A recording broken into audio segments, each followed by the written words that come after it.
Hello everyone, welcome back to another deck profile. This time what you're seeing here, if you're looking at wherever I'm putting this little corner set, is my Darklord deck profile. This is the one that I took to the locals, the UB3 videos separately. They should be coming out alongside this one. If they aren't already out already, then they should be out after this. But I'm very happy and excited to actually be playing this deck once again. It's been one of my favorite decks for quite a while, not just because of the artwork, but just because of kind of like biblical references and a couple of other things along that nature, especially with kind of other influences alongside with it, like Tezcatlipoca, which is an Aztec god, or Isha, which is a Mayan goddess. Anyways, this is how I've been playing it with the new support that has exponentially made the deck much stronger than what it used to be, and I am very much excited to share this with you all today.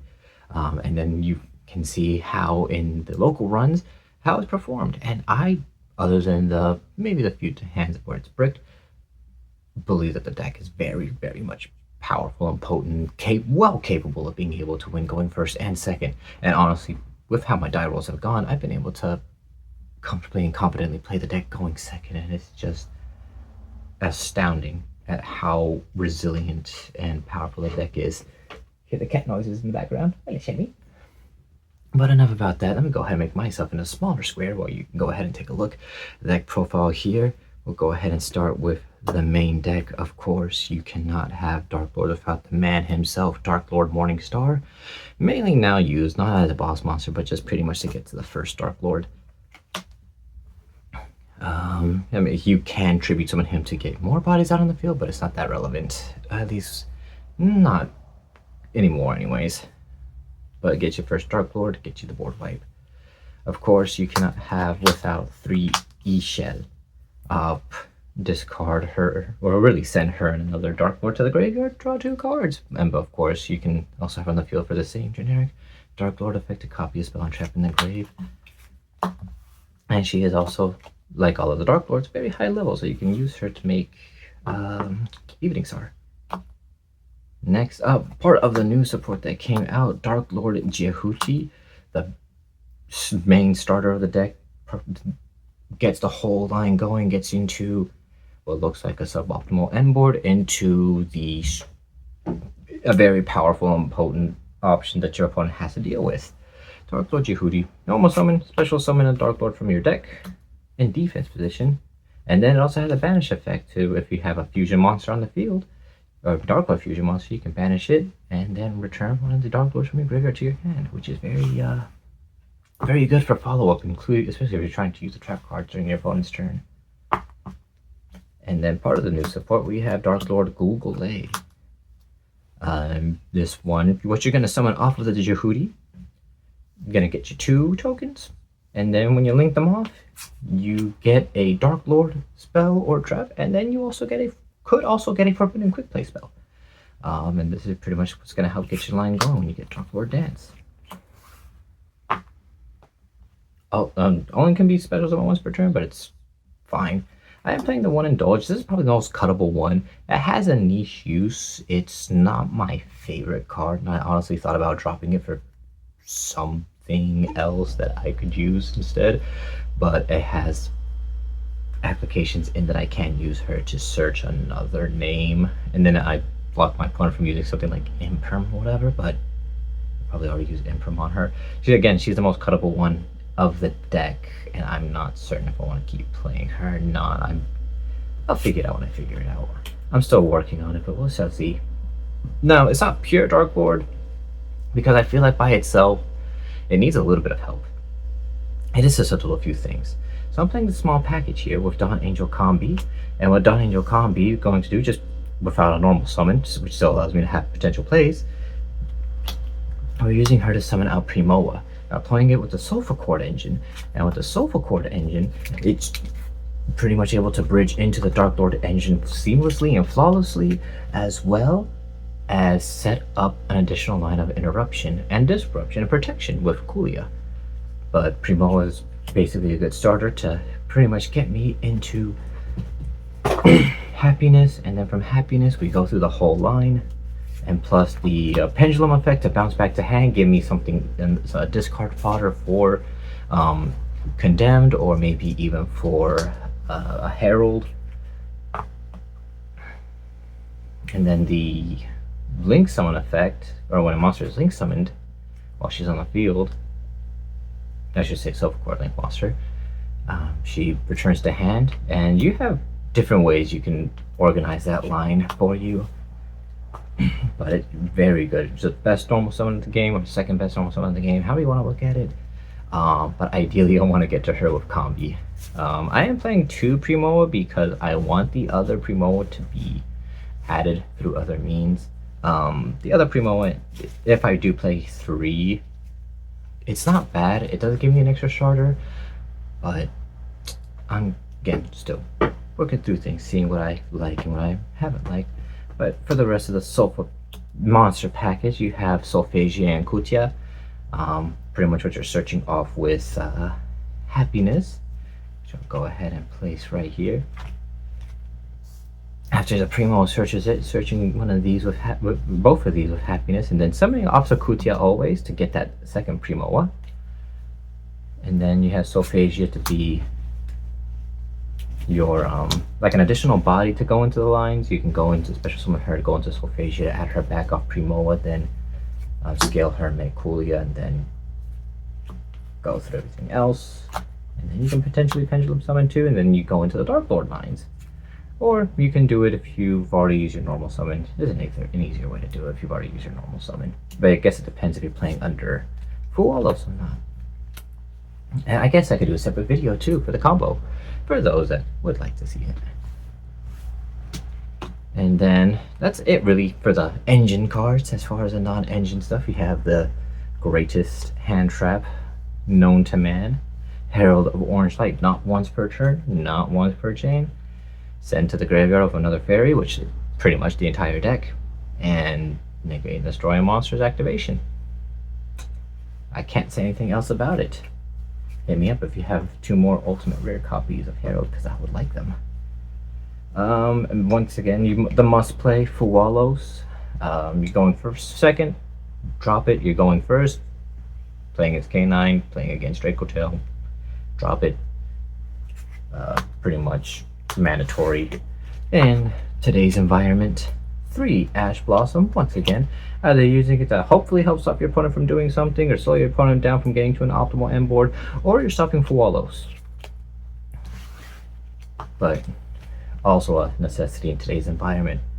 Now on to some spells. We already went over happiness, but let's go ahead and go with the Darklord cards. We got 3 banishments, Broda for the deck, and if you're not very familiar with Darklords themselves, the Evening Star and E-Shell have the effect to pay 1,000, target a spell or trap in the grave, a Darklord spell or trap in the grave, copy the effect, and this is the effect. Add a Darklord card, and technically you can do that twice. There's a lot of recursion, a lot of recycling with Darklords. Card is just good. And 1 contact, a non-target monster reborn. It's pretty good. Just where you're not playing as many original Darklord names like Nostin or Nergal or Amdusk. It's not as necessary. I mean, the only ones that could viably be used to work with would be like Evening Star or First Darklord or E-Shell. Not so much with Yahuti, not so much with Glucale, unless Glucale was sent to the graveyard already, in which case, depending how your hand formulates, there's some things you can do with that.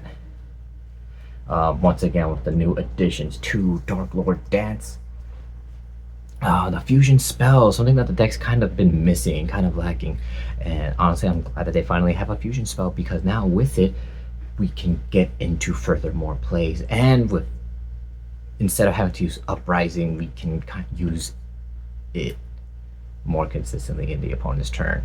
Uprising still has its usage, its niches, but Darklord Dance is much better. Plus, it makes your fusion monster bigger. The only downside is it banishes the materials, but for the low cost of getting an untargetable monster who's huge and does stuff, can't complain too much. Part of the archetype, also not part of the archetype, we got Forbidden Droplet. I am not playing Forbidden Crown, mainly because I feel Droplet is much better than Crown. I can do a lot more with Droplet than I can do with Crown. Crown just prevents the target, or not target, from being destroyed, used, what have you. Droplet is just unrespondable negate by whatever you send. One of the best cards in the game to this day, plus being a quick play spell. Very reactionary. And then I like upper traps for you. Darklord Rebellion and Sanctified Darklord. Non-target negate, and then non-target destroy. Usually going to be copied by one of the other Darklord names, but you can set it with Evening Star, and then with Yehudi returning one to your hand, you have basically 2 uses of either one. Now that's it for the spells, traps, and main deck monsters. For the extra deck, it's honestly pretty wide. You can kind of go just about anywhere with it, but you have the Darklord Evening Star, basically the main extender of the deck and the next best card. Sets you 2, a spell, and a trap. Untargetable, has a generic effect to pay 1,000 and then copy the effect, and he'd be 4k. The way you summon him, he's huge. He's huge. And speaking of 2 Evening Stars, we have 2 of the first. Pretty much you summon him to win the game. He, again, with Darklord Dance, gets 1,000 bigger. He's 5k. Make him with Evening Star, or not Evening Star, make him with Morning Star, and he's a whole board wipe on his own. Makes all of your fairies untargetable. And then he's pay 1,000 to special summon a fairy from the graveyard. Any fairy, which is really cool. But yeah, usually you're gonna have these 2 on the board together, and it's just wraps for your opponent after that. And next 2 is the Condemned Darklord, part of the bridge once you finish off with your Soulful Cord engine, or maybe just to continue on with the Darklord engine. You may Condemn Darklord. You add what you need to, usually E-Shell or Morning Star. And then if she is on the board by your end phase, you gain an additional 500 for each body, which isn't bad, but it doesn't come up too much. Really just there for the additional name for the fusion of the first, or just to kind of get you to where you want to be. That was the Soulful Cord extra deck. You have Musasia, which is only here exclusively for the main Soulful Cord engine. If you're not needing to use your normal summon or your pendulum summon, this is pretty much to do the Soulful Cord line without playing into Nibiru, because you make her, then you'll add back Solphagia, play Scale Solphagia, then you'll make Kulia. That's your 5th summon, so if Nibiru is live, you do have that to play around with. And then usually you'll go do that if you have a Darklord name already available in your hand, because sometimes it's going to cost your normal summon. If you went through Combi uninterrupted, then you still have your normal summon, so you don't really got to worry about it that much. But you just do that and then make Condemned and go on about your daily business. But also part of what you're going to make, Herald the Mirage Lights, because going first, you're not going to go through your side deck. You're not going to be able to make everything you need to.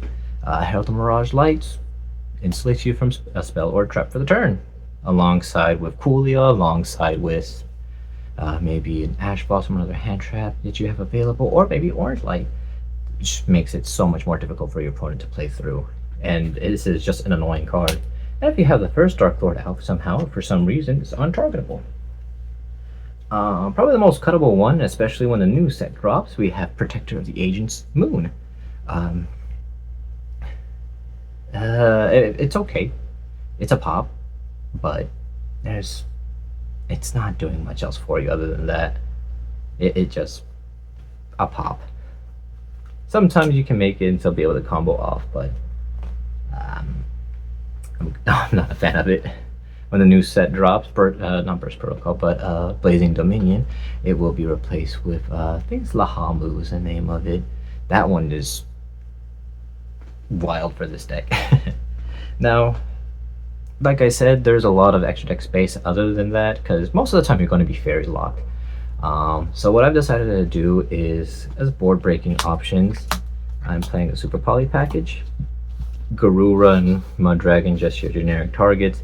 Secretarion for those Draco Tail and branded matchups. Ilya Sylvia just because of St. Azamina. Another Omni game than St. Azamina just as for those, I guess also for maybe branded Draco Tail or pure branded. I'm not sure there's another deck to that. Could use St. Azamina as another target for. But that's it for the main deck cards. As for the side deck, it's a little incomplete mainly because I am missing 2 copies of a card. But we have Descatlipoca. Honestly, pretty good if I want to protect myself just from destruction in general. I send him to the graveyard instead of just to protect all my Darklord monsters that would be destroyed by, say, a Raigeki or a Lightning Storm. It's pretty good. Herald of the Green Light, alongside one of the best cards, Ava. This is what I'm missing 2 of. The extra deck would be a little bit different if I had 2 more copies of Ava. But Herald of the Green Light plus Ava. Ava making the Heralds, allowing me to have additional follow-up and combos for the next turn. Just send these 2, and I can negate, say, Ket 2, Branded Fusion, Rahu, and then after I send Ava with one of them, I then banish the Herald to get me either Primoa or... Actually, I think it's just Primoa. Or Combi, if I'm feeling extra greedy. But yeah, again, Heralds are insane. Not playing Purple Light because I don't think Purple Light's quite necessary. Not a lot of trap cards with the exception of Draco Tail being used. 2 Drone Lockbird because it's kind of necessary for the format. For the just in case you run into those pesky Luna Lights that want to combo off and ruin your day. I am playing a Darklord enchantment. Probably would cut it for another copy of Ava. Just because the more I'm looking at how my M boards come up, I'm thinking enchantment's not the best card to use in its place. So I would probably cut it for Rebellion instead to have that additional fusion summon potential. Where I could just set Rebellion in case I run into a Dark Ruler no more, or I have my board wipe. Because 9 times out of 10, I'm always making sure I have Morningstar in my hand for Uprising is what I'm thinking of. Darklord Uprising. So I can fusion off on my opponent's turn. I am playing 3 evenly matched in the side as well. There's not a whole lot way to remove stuff going against a fully established board with Darklord. So I wanted the best way to kind of answer that, apart from Super Poly, would be with evenly matched. And if that can get the evenly matched to resolve, then I set myself up for a pretty strong position moving forward to my opponent's turn. And then the Super Poly for the Super Poly package that I showed. And then Anti-Spell Fragrance, which I probably would cut for that Ava slot, depending. I'm still working out the in and outs of what I want with the deck, but so far I've had some pretty good success with it. I can't complain too much. I have had some bricked hands, not some of the best hands possible, but honestly I have been enjoying playing the deck so much more, and it's just what it can do. It feels really good, and it's really fun to play too. And it's probably going to be what I play moving forward with the format a little bit, just kind of learning and adapting and seeing what I do. But we'll kind of see how everything else plays out. Anything more updates that might change, of course, always make a notice, make a change in post in case there is something. But I think I'll probably stick around with the same build, at least the same skeleton for now. But I'd like to thank each and every one of you for watching and tuning in. I hope you all enjoyed, and if you, as always, have yourselves a wonderful day. And for any other thoughts, questions, comments, concerns, be sure to send them down in the comment sections below. I will always read them, look into them. I might not respond to them, but do know and be rest assured that they will be read and seen. But I hope you all have yourselves a wonderful, wonderful day. See ya.